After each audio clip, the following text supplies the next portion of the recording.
Negotiations resume to end the Alberta teachers' strike. The majority of Albertans who are saying, look, they're with the teachers on this. As a poll suggests, the province isn't the recipient of a sympathetic ear. Demanding stronger consequences for drivers caught speeding excessively. Immediate license suspension or the ability to impound a vehicle. Emergency workers say Alberta needs to catch up to the rest of Canada. And the art of the deal. Canadians will dish out more at Christmas. They're feeling a bit more resilient, a bit more wanting to go out and celebrate the holiday season. While chasing discounts. CTV Calgary, local breaking news with Camilla DiGiuseppe. Good evening. Alberta Health Services is eliminating hundreds of jobs. The majority are within the health authority's corporate services, and it maintains the cuts will not impact frontline healthcare workers or services. AHS is terminating about 100 employees and eliminating 300 vacant positions. The vast majority are jobs in IT, finance, human resources, along with community engagement and communications. This represents about 0.4% of the AHS workforce. According to the Alberta Union of Provincial Employees, the layoffs impact non-unionized exempt employees. No doctors or nurses are impacted. Alberta is in the midst of a healthcare overhaul under the UCP government. In February of last year, AHS implemented a partial hiring freeze in the recruitment of non-union, non-clinical support management positions. And this past spring, AHS advised some of its non-union workers to take 2 days off without pay as it faced budgetary pressures. In January 2022, 200 part-time and casual food services workers were let go. Alberta teachers and their employer are back at the bargaining table. The union representing educators and the government's bargaining committee met for the first time today since a province-wide strike began October 6th. It comes as several rallies were in support of educators across the province. Terry Fikowski reports. A show of support for teachers at rallies across Alberta. As teachers remain off the job province-wide, Tuesday, both sides returned to the table to resume negotiations. I have a lot of doubts that the province is going to come anything close to what we want. Rallies took place across the province, with teachers making themselves visible on overpasses. The show of support also reflected by a new survey by the Angus Reid Institute indicating 3 in 5 Albertans, or 58%, sympathize with teachers, which is almost triple the number who side with the government.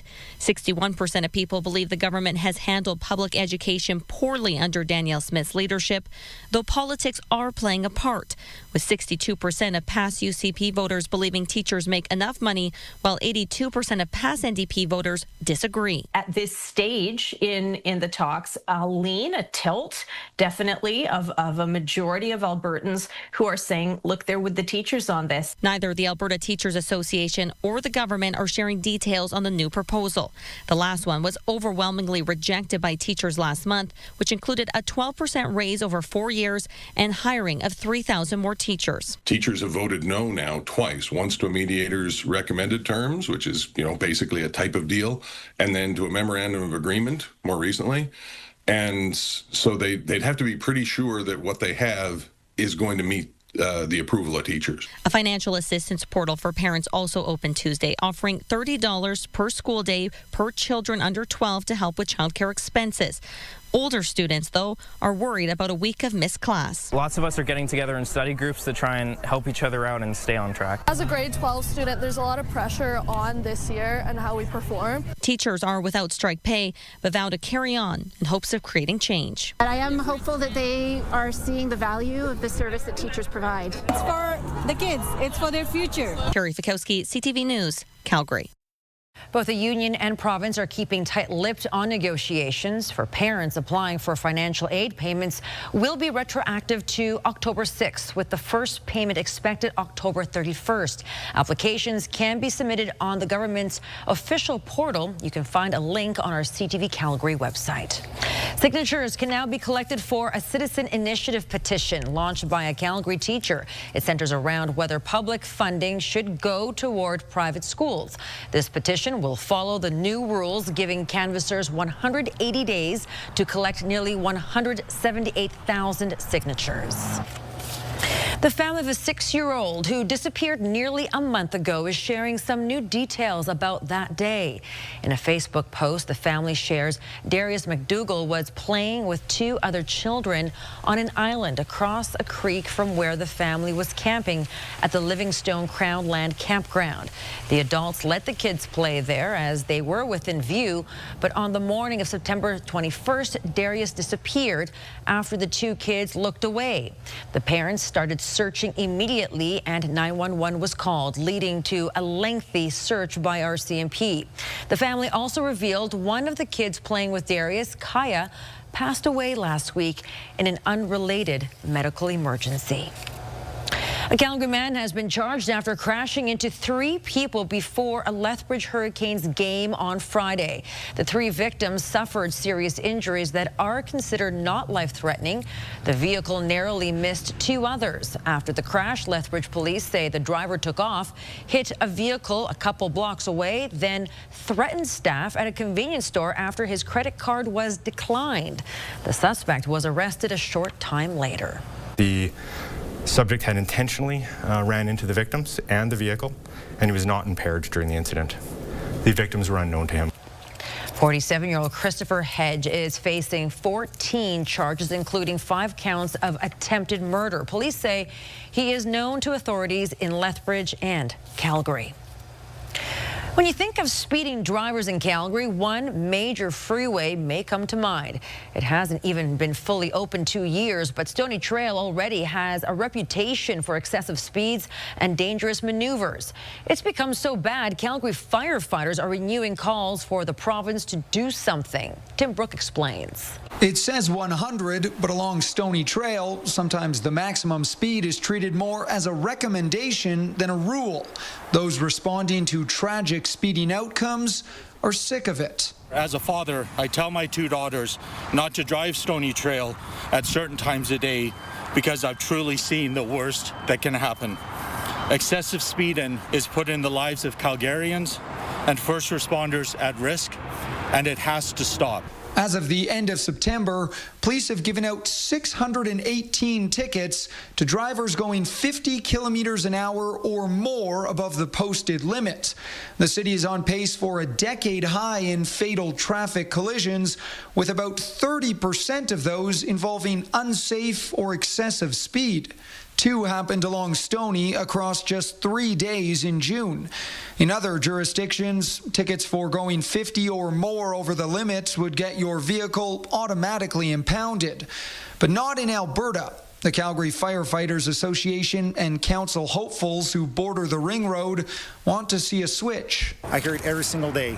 The cars racing, the motorbikes racing, as well as the sirens. I'm here to just lend my support to the firefighters as they ask for the tools to do the job. If elected, I'll push for council to work with the province for stiffer penalties. The government recently pulled photo radar from provincial roads, but despite calls for it, don't expect to see a reversal anytime soon. We obviously constantly review the Traffic Safety Act at a provincial level, but physical enforcement is the best way to stop speeders. The transportation minister instead believes the city needs to increase police pay so they can increase ticket issuing. Here, at least, that's a dangerous idea. More and more Calgarians realize that photo radar wasn't a cash cow, it was a swear jar that actually saved lives. Tim Brook, CTV News, Calgary. Calgary drivers are getting a break on gas prices. Some stations are selling regular gas for $1 and 1.9 cents per liter. There are a handful of stations selling gas at that price, but $1.04 is more common. Crude oil prices have been falling since June. The price today for West Texas crude is $58.86 U.S. a barrel.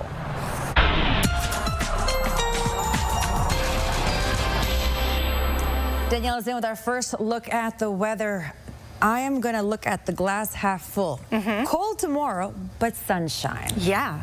and cold for the morning, but sunshine and somewhat warmish in the afternoon. I mean, 12. That's normal for this time of year. So you're going to need layers tomorrow. -3, the base temperature, but with the wind chill, it will feel more like -5 at 8 a.m. Yes, this comes with bright sky, just like Cam said. And then in the afternoon, a high of 12, which is warmer than our high of 7 that we got today. So it's an improvement, and we'll improve even more after that. I'll show you that in the longer range in just a few minutes. Danielle, thank you. Stars Air Ambulance is getting into the Halloween spirit while also sharing a message on delivering critical care. That's a UFO that crash landed into the center court of South Centre Mall. It's part of a team up called Heroes Beyond Earth between the mall and Stars to mark the rescue service's 40th anniversary. Stars has made more than 63,000 trips over those 40 years, and it's not just for collisions. One pilot at the exhibit says he recently helped a hiker who was injured about 45 minutes south of the city. He was into our helicopter within, I want to say, 15 minutes and arrived at the foothills about 45 minutes later. So from the time that that person injured themselves to when they arrived at the foothills was a fraction of the time it would have taken by ground ambulance, for example. Stars representatives will be at the exhibit through to October 31st on the weekends and will be accepting donations and sharing more information about the nonprofit's history. Still to come, dozens of animals are seized from a Calgary home. Details about the investigation and what happens to the dogs and cats now. You're watching CTV News, Calgary. Dozens of puppies, adult dogs and cats are being cared for after being seized from a Northwest home on Sunday. Despite accusations of negligence, the owner spoke with us and says she loves and cares for all those pets. Tyler Barrow reports. On Sunday, 42 pets were taken from this home in the 2100 block of 24th Avenue Northwest. Police were responding to a call of more than 24 puppies running around the block. Multiple residents stay at the home. Siren Bowman owns several of the pets. They took my life away. Those are my children. In the end, 32 puppies, 4 adult dogs, and 6 cats were taken. The residents were served with a notice saying the pets were in deprival of adequate shelter, ventilation, space, food, water, veterinary care, or reasonable protection from injuries, heat, or cold. I was told that they were roaming around outside the fence. Like, okay, I can understand why they got taken for that, but like, they didn't need to take all of them. Like, they're not even living in an abandoned environment. She says she did try and sell the puppies herself, but had no luck. CTV News did speak with a nearby neighbor who said they would hear the dogs barking at night and hear the owner screaming at them after they escaped the yard. Bowman maintains her love for her pets. I'd do anything for them. I would never let them any kind of harm to them. After spending the past few days at an off-site clinic, the pets will be transported to the Calgary Humane Society by the end of day Tuesday. The Humane Society and the Calgary Police Service are investigating the matter. Tyler Barrow, CTV News, Calgary. Only a few cats currently remain at the home. A Canadian Tire says some customer information was involved in a recent data breach. The retailer says the breached information belongs to shoppers who had an e-commerce account with Canadian Tire or its other banners, including Sport Check, Marks, and Party City. The data included names, email addresses, and in some cases, incomplete credit card numbers. The company says the information is not enough to access accounts and make purchases. The vulnerability was first identified on October 2nd. The company says it's working with experts to enhance its security. Edmonton police say they've made a rare find in this country. They seized tens of thousands of poppy plants growing on a farm on the edge of the city. As CTV's Merrick Takash reports, police believe they were going to be sold on the illicit market to be turned into opioids. Edmonton police say a farm in northeast Edmonton was growing something quite unusual in this part of the world. Opium poppies, they can be used to produce a number of substances with significant analgesic effects to them, such as heroin and morphine and other such opioids. 4 people have been arrested in connection with the alleged opium poppy operation. near 34th Street and 195th Avenue. About 60,000 plants being grown in a backfield at that location. This property is within city limits, but as you can see, it's quite a rural area surrounded by farmland northeast of the Anthony Henday, just off Highway 15. There was a bunch of trucks and other vehicles on site. But the crops, it was only this being grown. Police say a poppy growing operation of this size is extremely rare in Canada. We did come across individual plants being grown by people the odd time. Calgary, I believe, had also a smaller scale one, but nothing in this scale. We haven't seen anything like that. The only other time we've really come across a commercial level grow like this was back in 2010 in Chilliwack, BC. Police say the plants have an estimated value of between $160,000 and $500,000. So it was good work by these investigators to locate and destroy this crop before it was able to be sent out and cause that harm to our community. Police were led to the property after receiving a tip. 4 men are being charged with production of a controlled substance. Merrick DeCash, CTV News, Edmonton. Newcomers to Calgary got a tutorial on how to access health services today. Immigrant Services Calgary teamed up with London Drugs to offer vital health resources. Pharmacists taught participants how to navigate Alberta's healthcare system. They were also educated about the services pharmacies provide and how to keep their families safe during the respiratory virus season. The event also helps newcomers navigate an unfamiliar system. Because it can be quite confusing. And so it's a way to educate the public about the services that can be accessed. And since it's that time of year where everyone's, catching some sort of respiratory illness, it's a good way to educate the public. For more information, log on to immigrantservicescalgary.ca. Well, Danielle's up next with her Skywatch forecast. Another chilly day, or chilly start to the day, that is. Details next.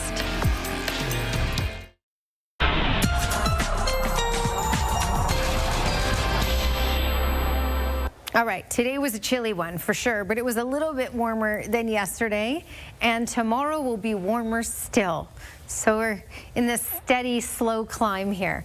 All right, 7 was the high in Calgary. If you check out Churchill, we were just a degree warmer than Churchill today. So yes, definitely on the cooler side. You can see that through all of the prairies as we had those single-digit highs today. Toronto, though, got to 21.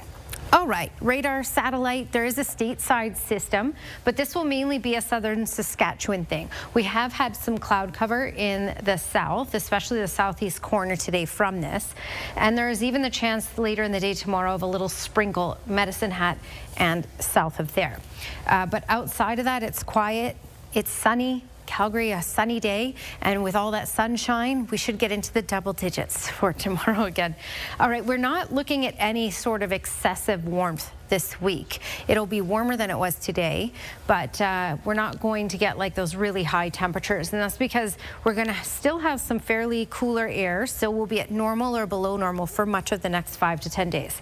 And then by Friday, a cold front will swipe through, and that will usher in a somewhat cooler air mass as well. So we'll be back into the single digits to kick off the weekend. And I'll show you that in the longer range in just a second. Just the future cast here. For tomorrow in Calgary, mainly sunny. The clouds will build in by those supper hours. And you can see later in the day too, the cloud cover in the far southeast corner and the small chance of showers possible there. All right, when we look at the future cast for Friday morning, this cold front will swipe through. It will likely kick up a couple showers. We could even see a little bit of that in Calgary, but that's really early in the morning. And then later in the morning, this weather, the rainfall will push into the far south, and then you're looking at a couple snowflakes for the higher elevations. This is not a huge rain or snow event, but this will usher in cooler temperatures that you will notice. So 12 degrees for tomorrow. That's an improvement from the 7 today for sure. Keep in mind, though, in the morning, it's a cool one to start with. The wind chill will feel more like -5 at 8 a.m. Mainly sunny skies, lots of sunshine for Thursday. That will be the warmest day of the next 5. 15 degrees is our high. And then that cold front ushering those cooler temperatures for Friday and Saturday. Will struggle to get into the double digits on Friday, and just 9 degrees expected for Saturday. All right, Danielle, thank you. A sure sign the holiday season is just around the corner. The holiday train is making its return, which begs the question how Canadians plan to navigate their Christmas shopping this year.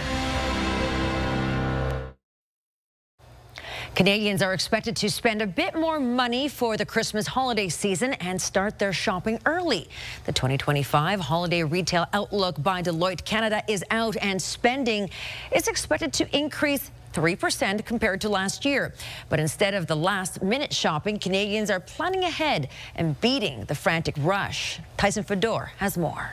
Canadians are appearing more optimistic financially ahead of this holiday season. We don't really go in hoping to spend a lot of money, but yeah, again, it sometimes happens. And if you don't do it ahead of time, then I find you end up spending more closer to the holiday trying to make up for it. Deloitte Canada's latest holiday trend report says of those surveyed, the average person is willing to spend around $1,500 and Westerners slightly more. The majority of that money will be spent in October and November on gifts and experiences. So Canadians are looking for more value for the dollar spent so that they can make that dollar go further. But many are still chasing a deal, with 70% of people expecting higher prices this year, driven by inflation. Definitely noticed that the prices of a lot of stuff has gone up. Kind of hard. I'm in school right now, so it's kind of hard to work and then to go to school and to manage my classes. So yeah, trying to keep it. Been doing more homemade stuff this year. Nearly 3/4 of Canadians are looking for a deal locally, but many fall back on what they know best, including Amazon and big box retailers. I think, buying local, it's good for our economy. We have 3 kids, 13, 10, and 8, and our 13-year-old still wants to go to the mall with her friends, so I think we like to come and bring them just to see Santa and see when all of that gets set up and whatnot. This year, there has been a surge in the use of artificial intelligence. 50% have used AI for searches in the last 3 months, up 33% from last year. 1 in 4 say they will use AI to craft their gift-giving plans. Canadians are looking to AI models for that promotional and product inspiration, whereas in the past they would be leveraging search or e-commerce. Tyson Fedor, CTV News, Calgary. And more than 1,000 Canadians were surveyed between August 27th and September 5th across different age groups, regions, and financial situations. A sure sign the holidays are not that far off. The schedule is now out for the CPKC holiday train. The train will stop in Calgary on December 10th at the Anderson C train station. It will also stop in Airdrie and Okotoks. CPKC says the route changes every year to accommodate as many locations as possible. People who go are encouraged to make a donation to the local food bank. The CPKC holiday train has raised more than $26 million since its start in 1999. That's such a beautiful sight every year at that time of year. All right, that's it for us here at CTV News at 11:30. Thank you for watching. Have a good night.